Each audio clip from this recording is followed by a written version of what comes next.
Hello everyone, very good evening. I am Surendra Reddy, Faculty for Electrical Machines at Om Institute, Hyderabad.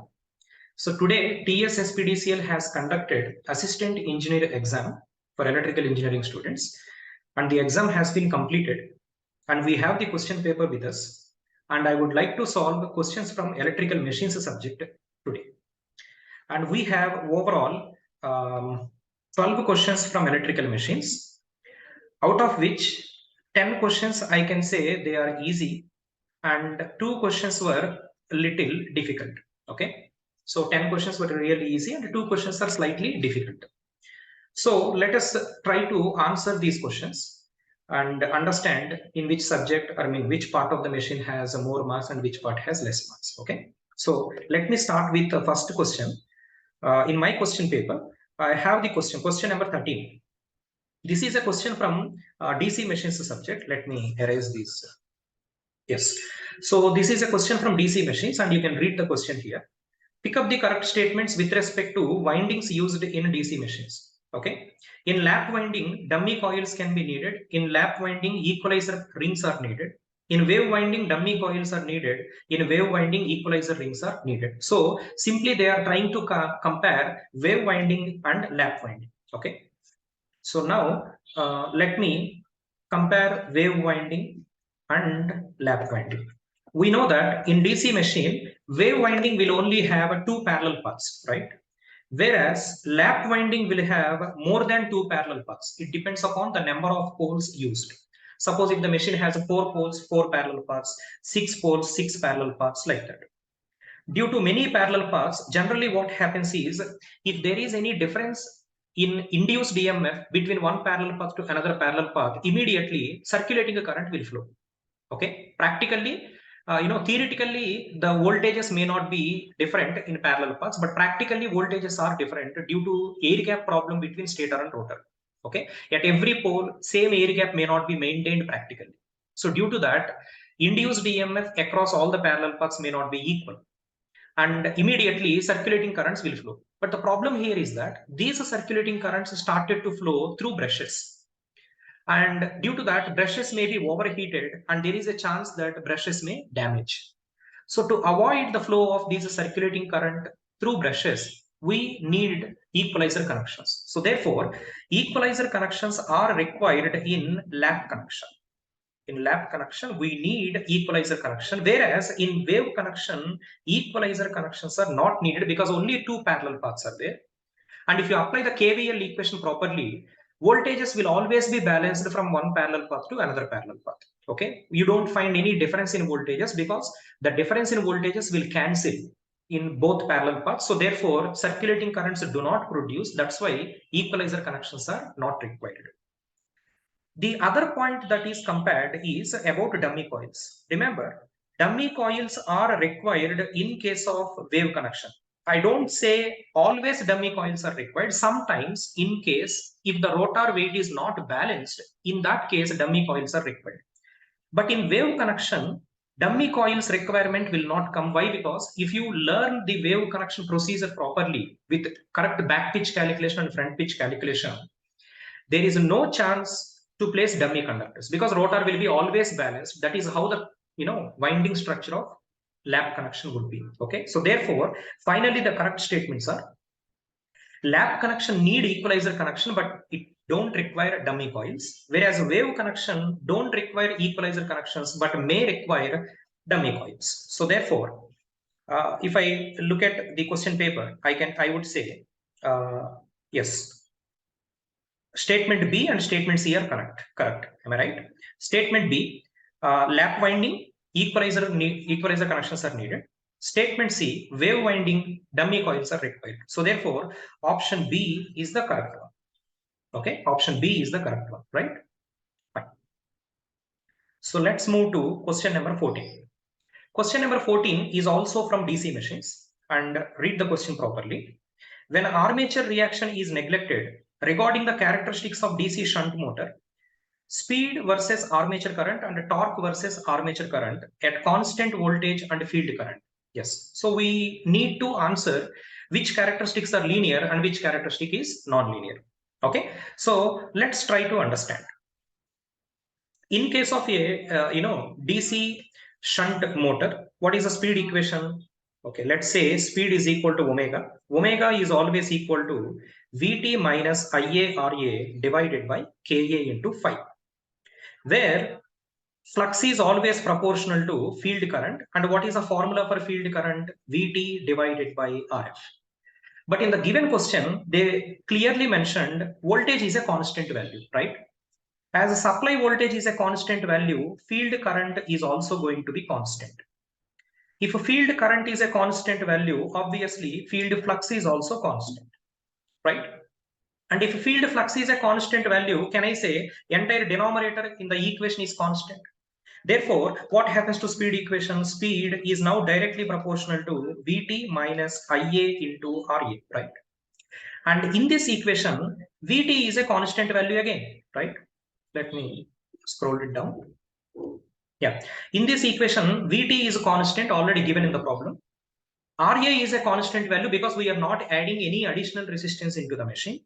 Therefore, so only the parameter that is variable is Ia, right? So I can compare this equation with y is equal to mx plus c equation, where this constant c is like Vt and slope m. Yeah, let me rewrite this equation. Okay. Yes. So I would like to write this equation is equal to y is equal to mx plus c, where c is like Vt. And this m slope is like Ra. And the variable parameter x is nothing but Ia. But remember, the slope is negative slope. Understand? So speed equation in terms of armature current is like y is equal to mx plus c equation. And we know y equal to mx plus c is a linear equation. Sorry.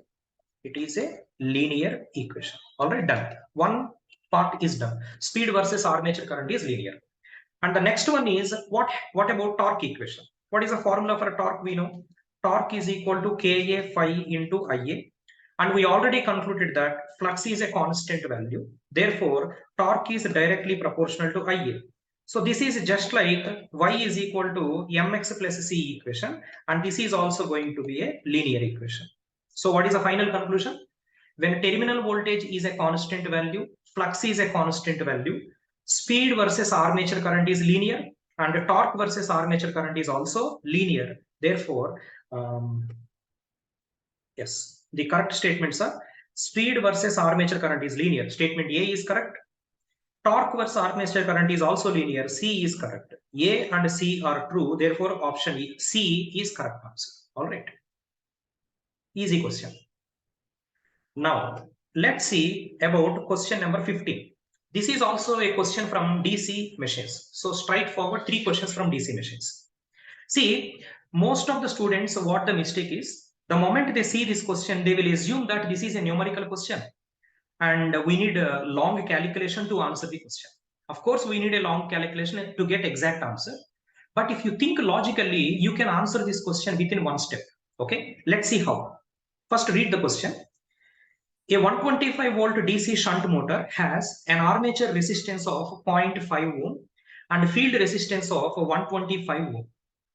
When driving a constant torque load at 600 rpm. So the point is initially the speed of the machine is 600 rpm. Okay.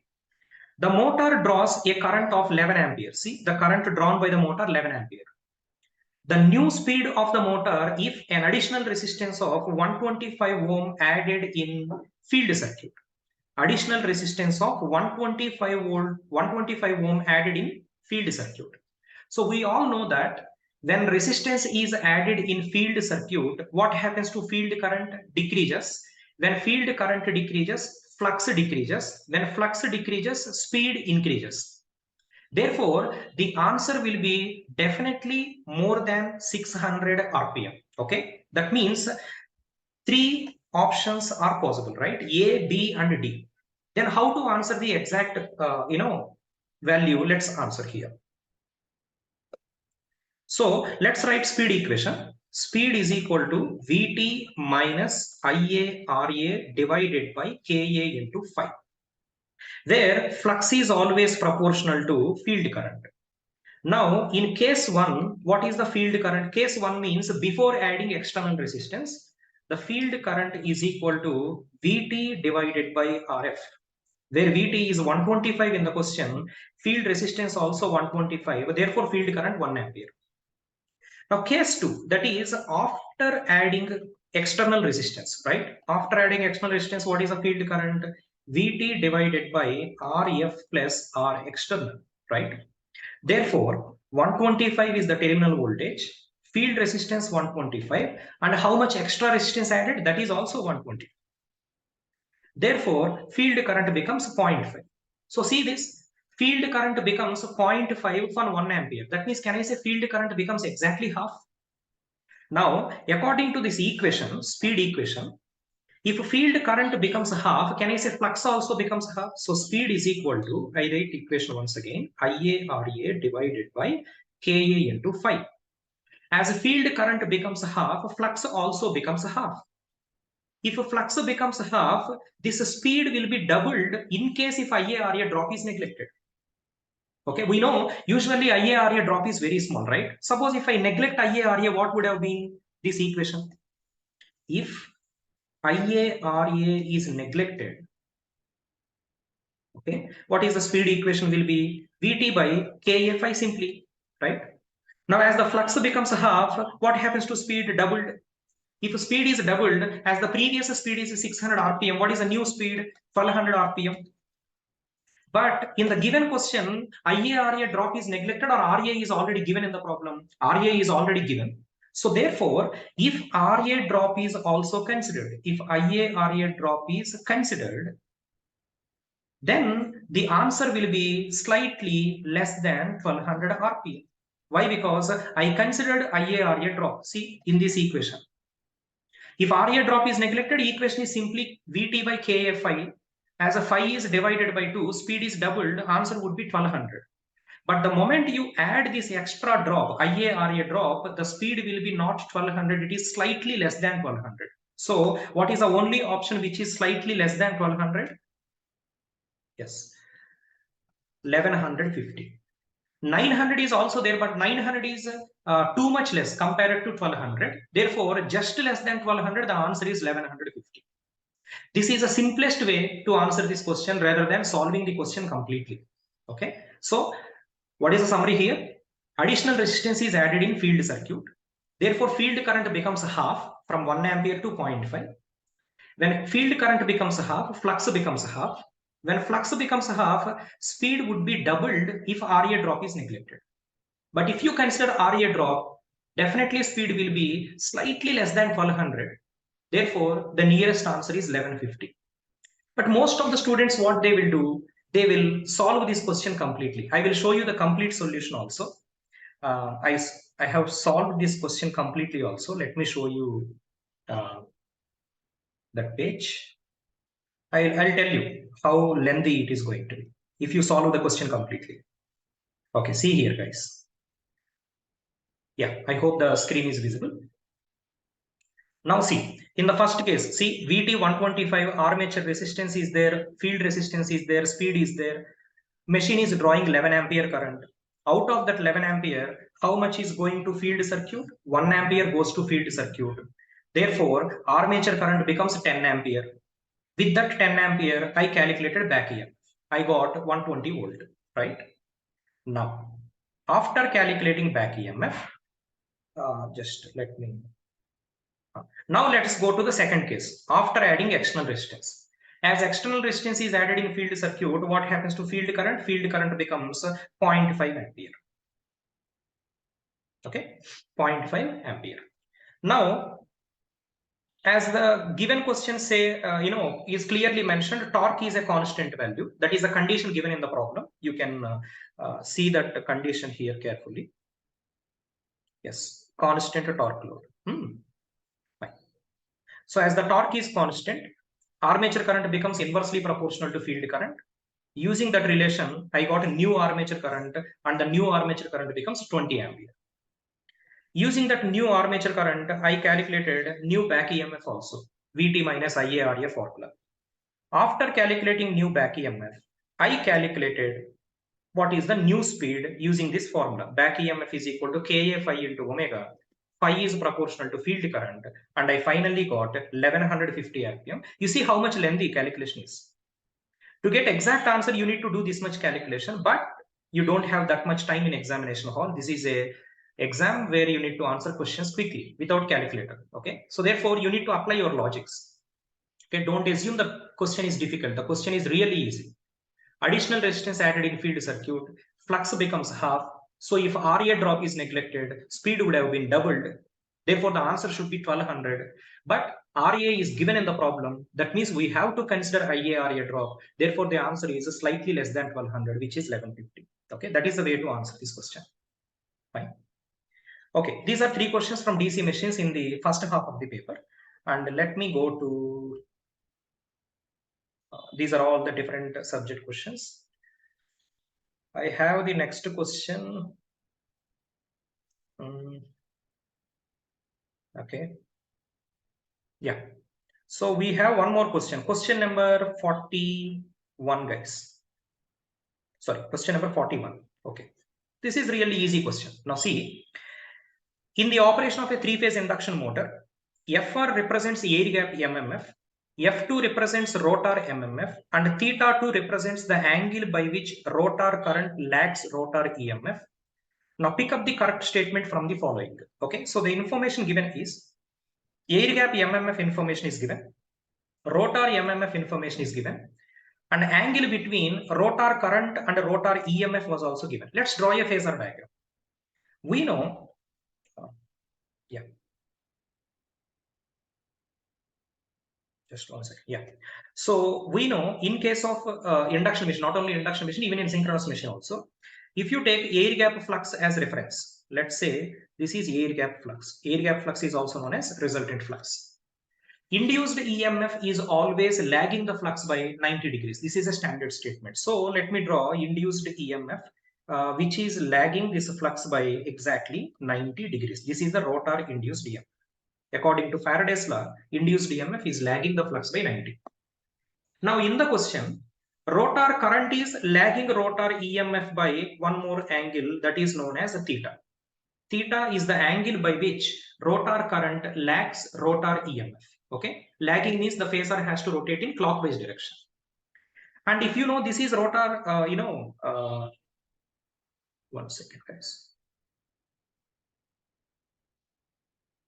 If you know this is rotor current, then obviously rotor flux will also be in the same phase, right? Because flux and current are always in phase with each other. Therefore, finally, if you see the angle between air gap flux and rotor flux, what is the angle? 90 plus theta. In this 90 plus theta, which phasor is leading and which phasor is lagging? Air gap phasor is leading, rotor phasor is lagging. Therefore, the final answer is air gap phasor is leading rotor phasor by 90 plus theta.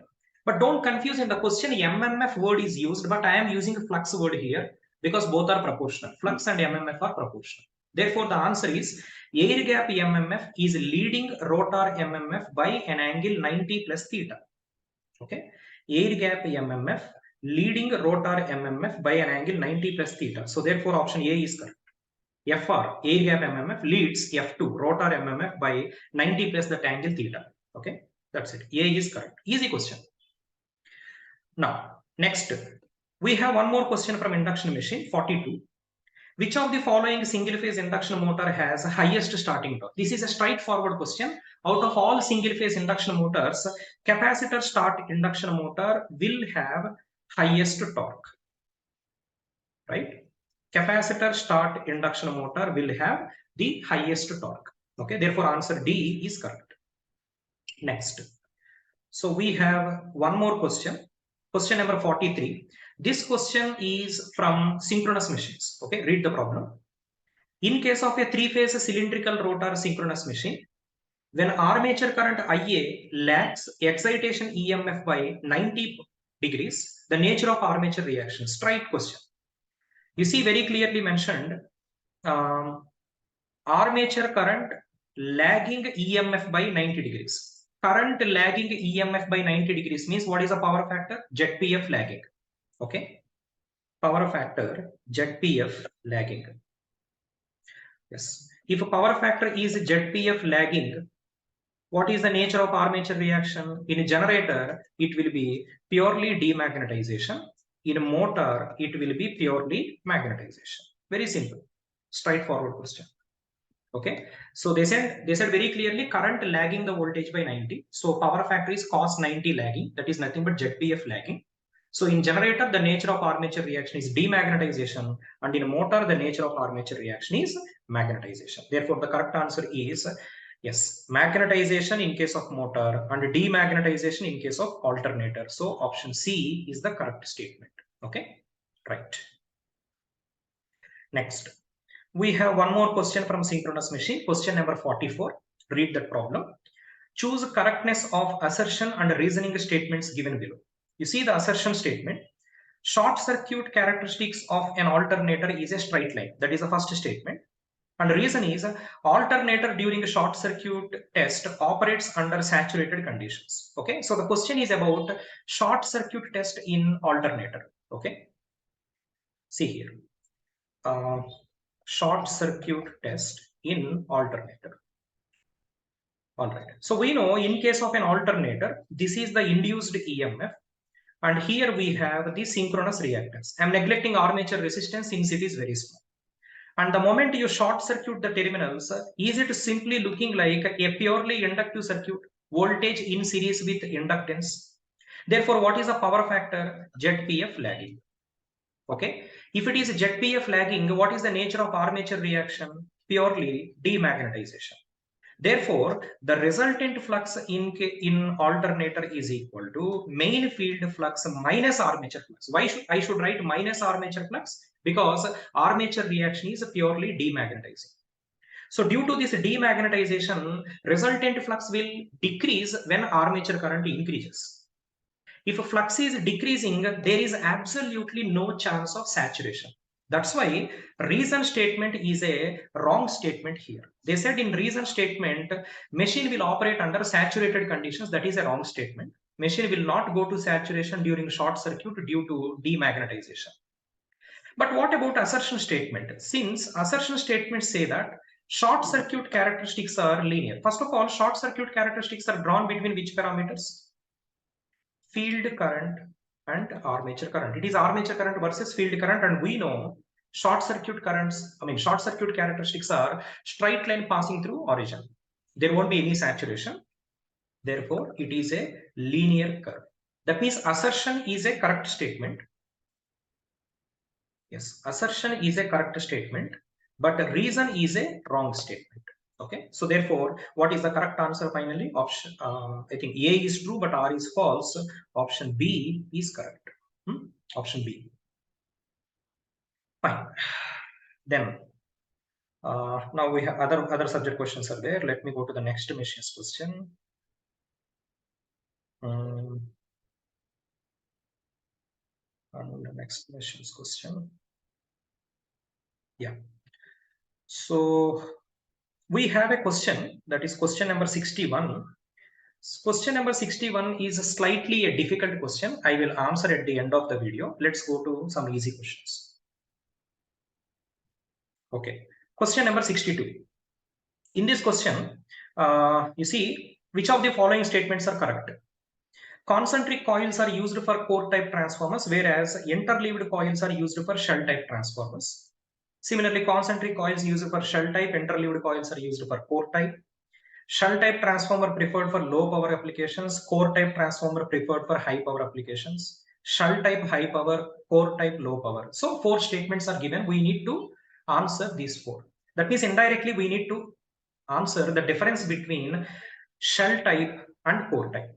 We all know that if I take core type transformer here and shell type transformer here, yes, what is the type of winding we will use for core type transformer? Concentric winding. Right? What is the type of winding we will use for shell type transformer? Sandwiched winding. And the other name for this is interleaved winding. Okay, it's just another name. Okay, so those who don't have idea about interleaved winding, those who know only about sandwiched winding name, You can understand easily from the question. One is for concentric winding core type means obviously the other one is for shunt type, that is interleaved winding or sandwiched winding. But what about power levels? Yes, core type transformer is always used for low power applications. Shunt type of transformer is used for high power applications. Yes, in shunt type transformer, leakage flux is usually very low. That's why we can use that transformer for high power application. In core type transformer, leakage flux is slightly more, so we will use it for low power applications. Straight question. Therefore, the correct statements are yes, concentric coils are used for core type, whereas interleaved coils are used for shunt type. So P is a correct statement. That means Q is wrong. Shunt type transformers preferred for low power, core type used for high power. This is wrong. Shunt type preferred for high power, core type used for low power. Yes is correct. So statement P correct, statement yes is correct. That means option C is the correct statement. Okay. This is a straightforward question. Easy. Next, question number 63. In question number 63, which of the following statements is not true with respect to single phase transformer? Which of the statement is not true with respect to single phase transformer? Not true. So all the statements are about efficiency calculations. Okay, so see statement number 1. If the load current is kept constant, maximum efficiency occurs at unity. This is correct. We know maximum efficiency will always occur at unity power factor. Correct statement. The transformer efficiency is maximum at the same load current regardless of the variation of power factor. That means power factor is a variable quantity and you need to answer at which current maximum efficiency will come. We all know that whatever may be the power factor, maximum efficiency will come only at one current. That is the current where copper losses are equal to iron losses. Am I right? Therefore, this statement is also correct. Okay. Whatever may be the power factor, maximum efficiency will always come only at one loading. That is the loading where copper losses are equal to iron losses. Therefore, statement B is correct. Statement C. If load current is kept constant, maximum efficiency occurs at 0.8 lagging. This is the wrong statement. Why statement C is wrong? Because they said maximum efficiency is coming at 0.8 power factor. We know that maximum efficiency will come at unity power factor. Therefore, statement C is wrong. Statement D is again correct, right? Because core losses and copper losses are independent of power factor. We know that core losses will only depend upon voltage and frequency. Copper loss will only depend upon current. They are independent of power factor. So D is a correct statement again. So the only wrong statement is C. This is also a straightforward question. Next, we have question number 64. Yes. The full load voltage drops in single phase transformer are 3% and 4% due to resistance and leakage reactance respectively. The full load power factor at which voltage drop is maximum. Remember, voltage drop is maximum means indirectly voltage regulation is maximum. Because what is the definition for voltage regulation? It is the change in terminal voltage from no load to full load. Indirectly voltage drop. Voltage drop maximum means voltage regulation maximum. Voltage drop 0 means voltage regulation 0. So they are asking about condition for maximum voltage regulation, condition for 0 voltage regulation. Yes, we have direct formulas. Let me show you. I have answered this question. I will show you directly the solution. Direct question, very easy. Okay, see here.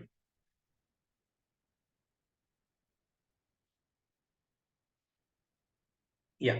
So in the given question, percentage resistance was given 3%, percentage reactance was given 4%. So the first question is about maximum voltage drop. That is nothing but maximum voltage regulation. What is the condition for maximum voltage regulation? Yes, the power factor at maximum voltage regulation is percentage resistance by percentage impedance lagging. We know maximum regulation will come only at lagging power factor. And the equation is R by Z. In the given question, R value is 3. Z is nothing but root over R square plus X square, that is 3 square plus 4 square. Therefore, the answer is 0.6 lagging. This is a condition for maximum voltage regulation. Then what is the condition for 0 voltage regulation? Okay. Yes, condition for 0 voltage regulation. See this, voltage drop equal to 0 means 0 voltage regulation. We know zero voltage regulation will only come at leading power factor. And what is the condition? Cos phi 2 is equal to x by z.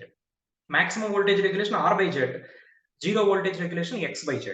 And here x is 4, z is root over r square plus 4 square. Therefore, the answer is 0.8 leading. So 0.8 lagging first case, 0.8 leading second case. Therefore, the answer is statement B. Right? 0.8 lagging maximum voltage regulation, 0.8 leading zero voltage regulation. Okay. Right. Now, next we have one more question. This is from induction machine. Question number 65. This is one of the difficult questions. I said out of the 12 questions, 10 questions are easy. Only 2 questions are difficult. And one of the difficult question is question number 65. Read that. A three-phase squirrel cage induction motor has a slip corresponding to maximum torque is 20%. Its starting current is 5 times the full load current. Then what is the full load slip is the question. What is the data given? Slip corresponding to maximum torque is 20%. That means SMT is 20%. Slip corresponding to maximum torque, SMT. Starting current is 5 times the full load current. This is one more data given. Starting current is 5 times the full load current. Then what is the full load slip is the question. So see this question. It's a slightly difficult question because a lot of calculation is involved. That's why I said it is difficult. Remaining questions are easy. Okay, now look at the data given. SMT is 0.2, that is a slip at which maximum torque is created. And starting current is 5 times the full load current, that was also given, right? Now we know there is a relation between starting torque and maximum torque, right? Direct formula is there, S2 SMT by SMT square plus 1. I substituted SMT value and I got the ratio from starting torque to maximum torque 0.4 by 1.04. That is one equation. Next, we have one more equation. Let me show you that. Scrolling is not so smooth. Okay, let me try. Yeah, this is better. Okay. Next, we have one more relation, full load torque by maximum torque. This is one more equation we have. Full load torque by maximum torque. What is the answer? What is the solution? 2 SMT into SFL by SMT square plus SFL square, where SFL is a full load slip. Slip at full load. This is the answer we need. The requirement is full load slip. So I substituted the data and I got one equation here. Okay, see this, the final equation. I got full load slip by maximum torque. Full load torque by maximum torque. I got one equation in terms of full load slip. So we have two equations now, right? See, the first equation, starting torque by maximum torque. Second equation, full load torque by maximum torque. Now what happens if I take the ratio from first equation to second equation? Maximum torque will cancel and I will get starting torque by full load torque, and see equation 3 is obtained. I took the ratio between starting torque to maximum torque. So this equation is in terms of full load slip. At the same time, there is one more formula available for starting torque to maximum torque, that is starting torque by, not maximum torque, full load torque. Starting torque by full load torque, we have one more equation. We will usually study this equation in starting methods. Okay, starting torque by full load torque is equal to starting current by full load current whole square into slip at full load. So now already in the question given, starting current is equal to 5 times of full load current. I substituted and now I got equation number 4. So equation 3, starting torque by full load torque. Equation 4 also, starting torque by full load torque. I equated both of them. Finally, after solving this second order equation, not second order equation, after solving this equation, I got full load slip 4%. Okay. So don't worry, I will attach this PDF in the, or we will release this solutions manual very soon. Okay. Or else you can just, pause the video and look at the solution completely. Okay. So that is the full load slip, 4% we got. So why I said this question is difficult? See, conceptually, this question may not be difficult. Only thing you need is 3 equations. One is a full load torque by maximum torque. Another one is starting torque by full load torque.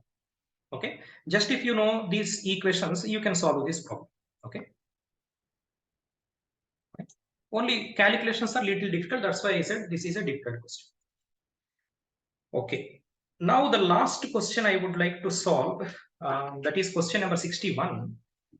I said this is also a difficult question. Okay. So see, in this question, what they gave is that the self and mutual inductances between two coupled coils are given, L1, L2, and also the mutual inductance M12 or M21 is also given over a certain displacement x meters. For constant currents I1 and I2, I1 20 ampere, I2 10 ampere, the mechanical work done in decreasing x value from 1 meter to 0.5 meters is how much? Okay, the answer we need in watt seconds. So this is a question little difficult because students will not study this particular topic because this is a topic which will never touch in state services exams. But unfortunately, the question was there, but we have to answer. Okay, it's not so difficult in case if you practice. So let me note down the data first of all. So this is the first time I see question from electromechanical energy conversion. Easy question. If you know the formula, it will be easy. Okay. So see, in the given question, L1 data was given, L2 data was given, mutual inductance is also given. Okay. Therefore, we know as there are two coupled coils, definitely energy will be stored in the form of electromagnetic induction. Okay. So the change in that energy due to magnetic field will be half L1 I1 square plus half L2 I2 square. We know that is electromagnetic energy stored in a magnetic field inductor, half Li square. For first coil, half L1 I1 square, second coil, half L2 I2 square. But there is a mutual inductance also. The energy stored by the mutual inductance will be I1 I2 into M. Okay. Now, just to substitute the data that was given,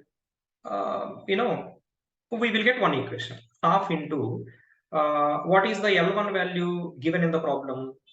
Just let me check the data.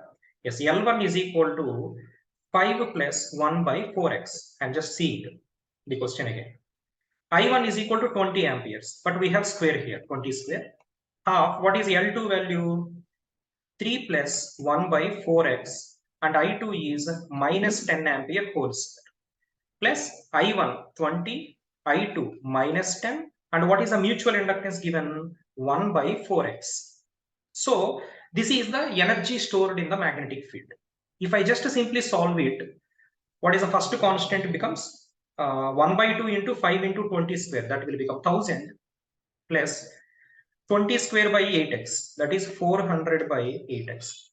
Similarly, second product will be, let me see. I have already solved the question. You can pause the video and you can do it. 150 plus 100 by 8x. And the last one will be minus 200 by 4x. Now what will happen? 400 by 8x minus 200 by 4x will cancel, and then the final energy stored in the magnetic field will be 1000 plus 150. Let me directly write 1150. 1150 plus 100 by 8x. This is the energy stored in the magnetic field. Okay. Once we got the energy stored in the magnetic field, now find out what is the force acting on the conductor.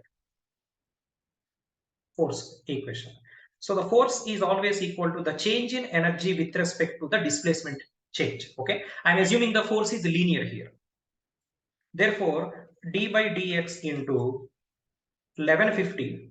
1150 plus 100 by 8x. This is the force. Force is always the change in energy with respect to the movement. Okay. If it is rotating electrical machine, the movement will be in radians. But I am assuming the movement is linear. Nothing is mentioned here. Okay. I am assuming linear so that calculation will be easy. So if I do this, perform this derivation, constant derivative 0, and for 100 by 8x, it will become minus 100 by 8x square. This is the force. Once I know the value of force, so what is the mechanical energy? Okay. When we know the force acting on any conductor, the mechanical energy required to move the conductor will be simply, yes, integration of force with respect to the movement dx. And from where to where we need to move? From 1 ampere to 0.5 ampere. It's, let's say it is the movement from x1 to x2, then it is simply 1 to 0.5. Okay.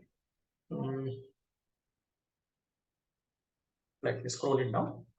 So already this is 1 to 0.5. What is the force equation we got?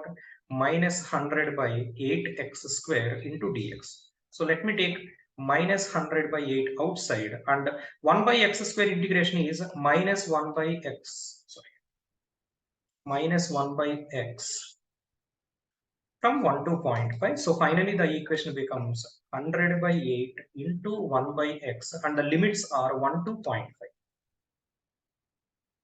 Okay. So therefore 100 by 8, if I substitute the limits 1 by 0.5 minus 1 by 1, so it will become 2 minus 1. So finally 100 by 8 watt second.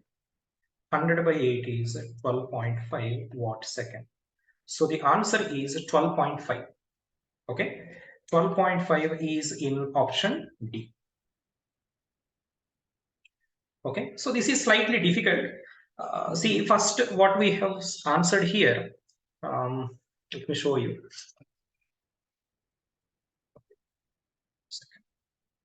Yeah. So self-inductance L1 was given, mutual inductance M is also given. So first I calculated what is the energy stored in magnetic field. Half L1 I1 square, first coil energy, half L2 I2 square, second coil energy, and I1 I2 M is the mutual energy stored due to mutual inductance. I just substituted the data and I got an equation for energy stored in magnetic field. But I need to calculate mechanical energy required to move the conductor from one end to another end, or from one x1 value to x1 x2 value. So based on a magnetic energy, I calculated what is the force acting, and force acting is always equal to the change in energy with respect to the distance x. So I calculated the force and I got the equation minus 100 by 8x square.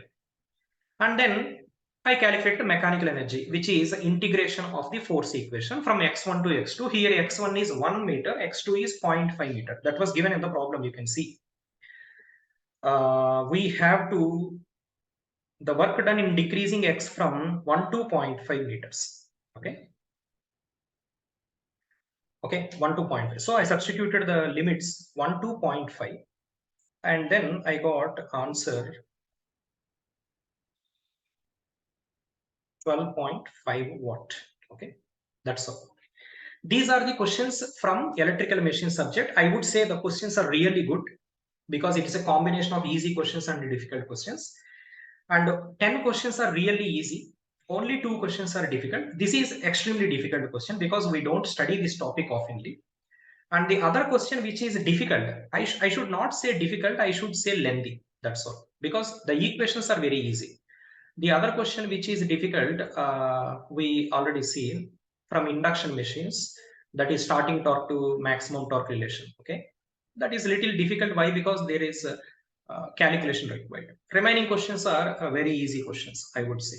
Okay, so thanks for watching, and remaining subject videos will also come very soon. I have recorded this video from my home, and similarly other faculty will also do. So by tomorrow you will get all the subject videos. Hope you have done really well, and all the very best. Thank you so much.